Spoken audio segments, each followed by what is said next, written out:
কমতে শুরু করেছে সব নদ নদীর পানি। পরিস্থিতির উন্নতি হচ্ছে বন্যা কবলিত এলাকায়। তবে পানি নামলেও এখনো অনেকের বাড়িঘর বসবাসের উপযোগী নয়।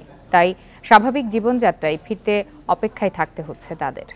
এখন জন্ম সনদ দিয়ে খোলো বিকাশ স্টুডেন্ট অ্যাকাউন্ট। নিজের বিকাশ নিজে কর। বৃষ্টি উজানের ঢলে পানি বাড়ে কুড়িগ্রামের সব নদ নদীর। কয়েকদিন পর কমতে শুরু করেছে সেই পানি। তবে এখনো পানিবন্দী অবস্থায় চরাঞ্চলের 1 লাখ মানুষ। দিন গড়ানোর সঙ্গে প্রকট হয়েছে দুর্গতদের খাদ্যের সংকট। আনন্দবাড়ের বন্যা আসলে আষাঢ় শ্রাবণ মাসে, আর এবার হলো মনে করছি যে আষাঢ় মাসে বন্যা আছে, এই কারণে এবার তোলা কাছে কাজ আছে, চতুর্পাশে পানি, কাজটা করবো কি। সিরাজগঞ্জে বন্যার পানি নামলেও বসবাসের উপযোগী অবস্থায় নেই অনেকের ঘরবাড়ি। বাঁধের উপরের অস্থায়ী ঘর থেকে নিজের ভিটায় ফেরার অপেক্ষায় তারা। বাড়িঘর তলা গেছে, বন্যা হয়ে হাসিল নাই, কোনো কিছু নাই, কে মনে করেন ছাগল বেড়ানো কষ্ট, খাওয়া দাওয়ার কষ্ট। জামালপুরে দ্রুত কমছে যমুনার পানি। সুনামগঞ্জে পাহাড়ি ঢল কমায় সুরমার পানি এখন বিপদসীমার নিচে। ক্ষতিগ্রস্তদের পুনর্বাসনের আওতায় আনার কথা জানিয়েছে প্রশাসন।